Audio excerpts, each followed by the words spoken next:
Okay.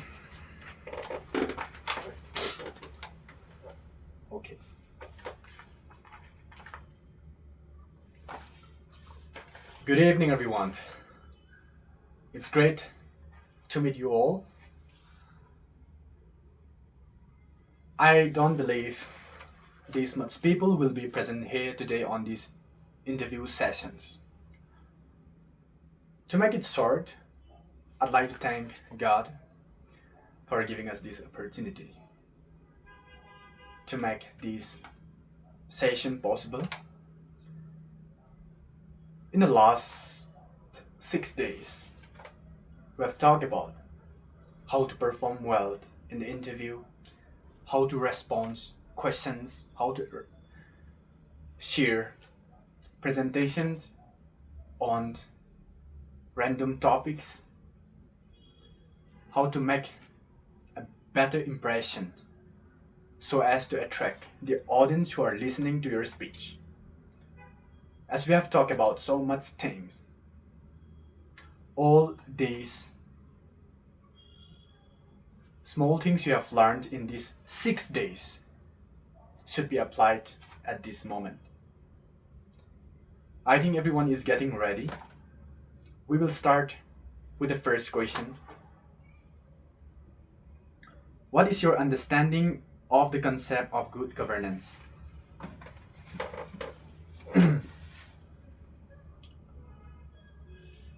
We all know about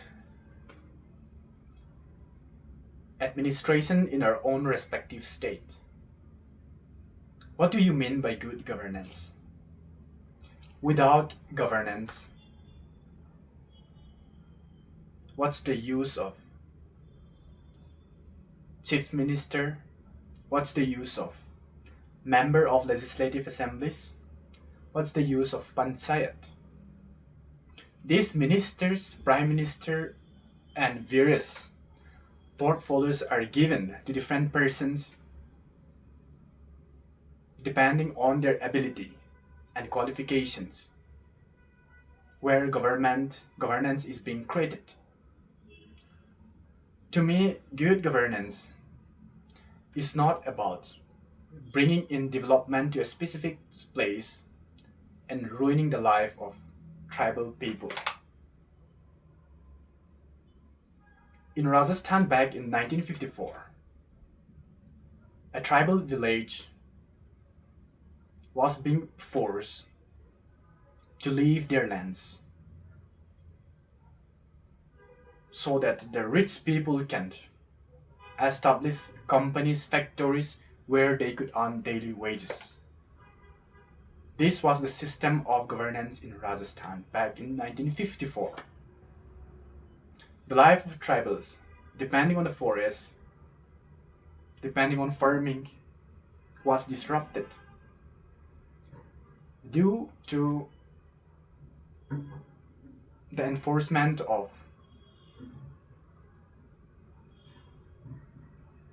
thrusting them out of their homes. Several innocents lost their life. Till today, their cases have not been solved. My point is, good governance is first thing that we all should prioritize as an administrator, as a minister in the village or city. So what we must do is to understand what is the need of the people. Accordingly, we will set up goals in connection with the local communities because they are the landowners. They have their own problems. We should not despise their grievances. Although it's hard, it's not possible to achieve. We can set up arrangement where both tribal people of local communities and we from the government department, when all of us sit together and make a certain statement that can enhance the governance of the village, the governance of the district. Thank you. How would you improve the delivery of a public service in your district?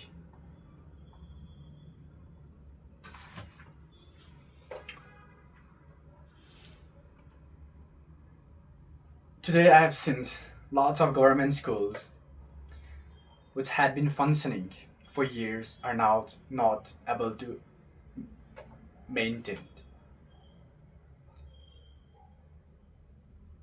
Lots of tribal people living in the village do not prioritize government school, which is highly established so as to help them. What do you mean and what comes to your mind when the people who need government's assistance are not trusting the governance? What comes to your mind? It's a big question. Those government schools, public toilets have been established to help tribal people, but they are not maintaining it safely.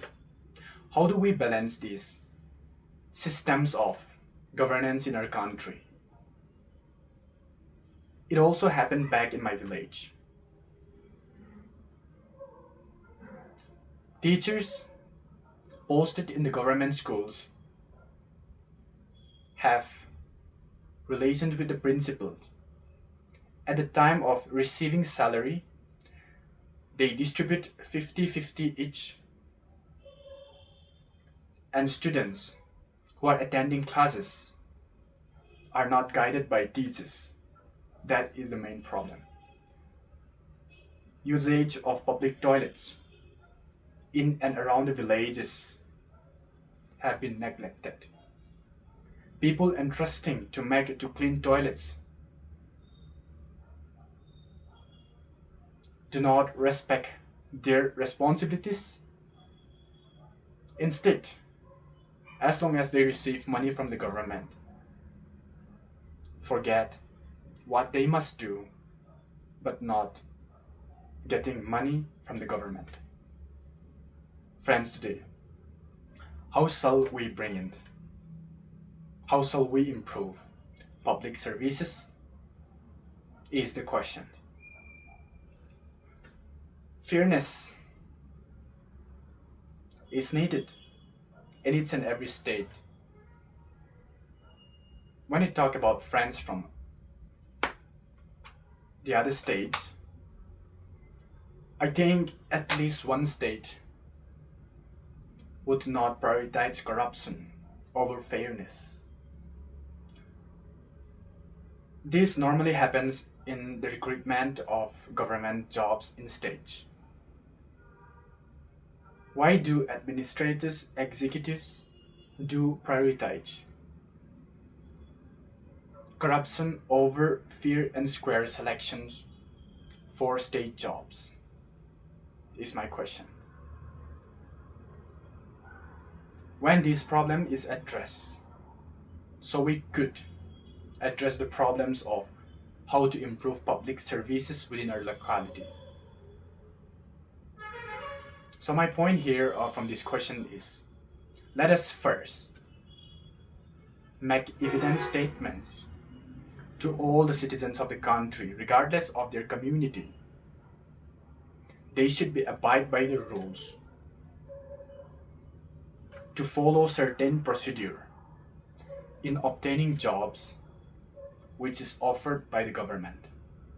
As a result of this, when everyone prioritizes their responsibility in work, their responsibility to clean public toilets, their responsibility to be teachers in the government schools can be addressed without any difficulties. Thank you. Next, how do you stay updated on national and international development? And this is such an interesting question as a young boy preparing for competitive exams. Talking about current affairs, how do we stay updated in today's generation? I think people sitting around here would not understand what's happening now. They don't understand what will happen after 5 hours. Even my respected guests, my respected judges, sitting around me would not understand what will happen after 5 years. So let's try to make it very small. What would happen after this session? Who knows, there may be bombings outside the gate. So the future is unpredictable. So what we are going now do is unknown. Getting updated at this phase is quite challenging, but I have a certain rules on tackling these problems. Firstly, I focus on what is important, because without filtering what is important and what's not, prioritizing the news published by different reporters, different medias, how shall I understand which one to read first and which one to read second? Usually I follow The Hindu, which is a very reliable newspaper. Mainly focuses on editorial part. If any new things related to international events, any important from the state of the country, has been updated from time to time. This is the main reason why I prefer this magazine. Also, I focus on Ada 247. This app provides current affairs based on category. On a single page consisting of lots of topics. Firstly, they will focus on stage. While all the informations have been added onto this paragraph, on the next para, there will be events related to international affairs. Next, sports. They have distributed it this way. As a result of this, it's easy to make ourselves updated based on category wise, updated by the Ada 247 app. I recommended this particular app to be used by people who are interested in updating their knowledge on the current events. That's how I updated myself on the national and international events. Because as a candidate for civil service, it's not an easy thing to tackle problems. But I believe one day all these problems will be addressed. And if I don't understand what's happening around the world, how will I start redressing the grievances of the people?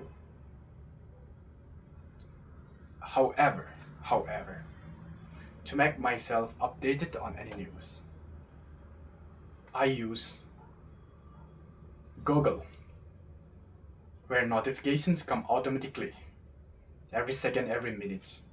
So these three are the sources that have been updating me from time to time since the past several years. Thank you. These much will be the questions and answers that we are taking today. Maybe in the next week we are going to talk about what are the roles of Prime Minister, what are the roles of Defense Minister. We'll talk about all these interesting facts in the next week. Thank you.